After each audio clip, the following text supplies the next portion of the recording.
तो मेरी पूरे 5 साल रहती है। नहीं, टिकट में कोई दिक्कत नहीं थी, ऊपर कोई दिक्कत नहीं थी। कुछ लोगों को चाहत थी टिकट की। इस बार आपको क्या लगता है ये जीत कितनी बड़ी होने वाली है?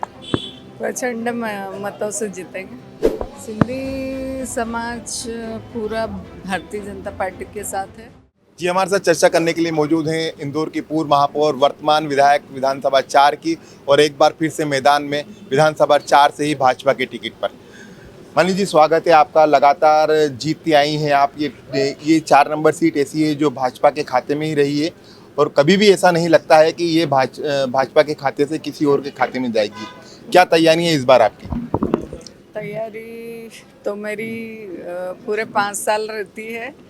पूरा सभी जनता के बीच में मैं रहती हूँ, 24 घंटे उनके साथ होती हूँ। आधी रात को भी किसी कार्यकर्ता का फ़ोन आता तो मैं स्वयं उठाती हूँ, तो कहीं कोई दिक्कत नहीं। निश्चित रूप से आपको कहीं दिक्कत नहीं है, आपके पास कार्यकर्ताओं की एक बड़ी टीम है। टिकट को लेकर थोड़ी 19-20 हुआ था, लेकिन जब भी मैंने आपसे इंटरव्यू किया था मैंने यही कहा था कि आपका टिकट तय है, और वो हुआ भी। क्या कारण था? नहीं, टिकट में कोई दिक्कत नहीं थी, ऊपर कोई दिक्कत नहीं थी। कुछ लोगों को चाहत थी टिकट की, उन्होंने प्रयास किया था, लेकिन जब उम्मीदवारी तय हो जाती भारतीय जनता पार्टी में तो सब उनके साथ होते हैं कार्यकर्ता। कहा आपने। जो विधानसभा 4 है, यहाँ पर हर बार लीड बढ़ी, जैसा कैंडिडेट होता है वैसे आप जीत दर्ज करती हैं। इस बार आपको क्या लगता है ये जीत कितनी बड़ी होने वाली है? प्रचंड मतों से जीतेंगे। कितने हजार मतों से? प्रचंड मतों से जीतेंगे, समय बताएगा। आप महापौर भी रहे, कई सारा काम किया, और महापौर रहते हो निश्चित रूप से आपने अपनी विधानसभा पर खास फोकस किया, और 4 नंबर में जो काम किए हैं उससे जनता कितनी संतुष्ट है? जनता काफ़ी संतुष्ट है, क्योंकि सभी मूलभूत सुविधा उनकी मैं पूरी करती हूँ।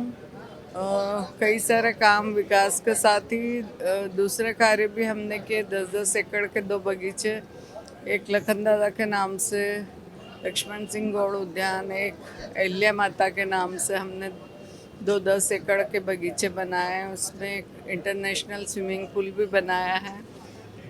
उसके अलावा 47 करोड़ का माननीय मुख्यमंत्री जी ने स्पोर्ट्स कॉम्प्लेक्स की सौगात दी है हमको। ऐसे कई बड़े काम, एक ओवरब्रिज बन रहा फुटीकोटी पे IDA से, और वो भी माननीय मुख्यमंत्री जी ने दिया है।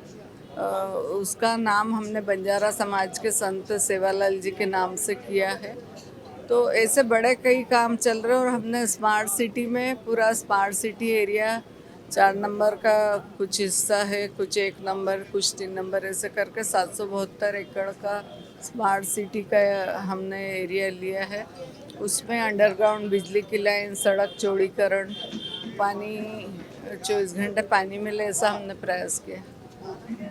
एक बात ये कही जाती है कि वैसे तो यहाँ पर वोट बीजेपी का जो वोटर है पक्का वोटर है, लेकिन बीच में एक चीज़ सामने आ रही थी कि कांग्रेस ने सिंधी समुदाय से व्यक्ति को उतारा है, राजा मांधवानी को, तो इससे कोई वोट बैंक पे असर पड़ेगा। हालांकि जब मैं ग्राउंड पर गया और सिंधी समुदाय के लोगों से भी बात की तो उन्होंने समर्थन बीजेपी का ही को ही दिया है। आप क्या सोचती हैं? सिंधी समाज पूरा भारतीय जनता पार्टी के साथ है। पूर्व में लखन दादा के सामने भी और मेरे सामने भी सिंधी कांग्रेस कैंडिडेट गोविंद मंघानी जी आए थे। दोनों बार उनको हार देखना पड़ी, और भारतीय जनता पार्टी के साथ है पूरा समाज।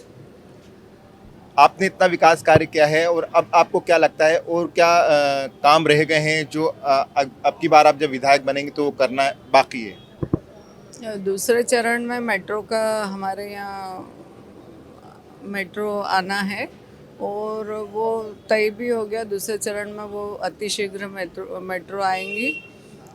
उसके अलावा कई सारे जो भी काम होंगे वो हम पूरा करेंगे।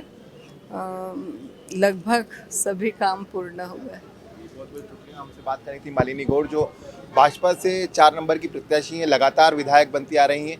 इस बार भी उम्मीद की जा रही है कि 4 नंबर, जिसे अयोध्या कहा जाता है, इसे भेदना कांग्रेस के किसी प्रत्याशी की बस की बात नहीं है। और निश्चित रूप से यहाँ का कार्यकर्ता इतना मजबूत है, खासतौर पर बीजेपी के लिए, तो वो इतनी मेहनत करता है कि यहाँ से जो भी प्रत्याशी होता है उसे जीत का हार पहनाता ही है। कैमरा पर्सन विशाल के साथ अरशद खान, मृदुभाषी, इंदौर।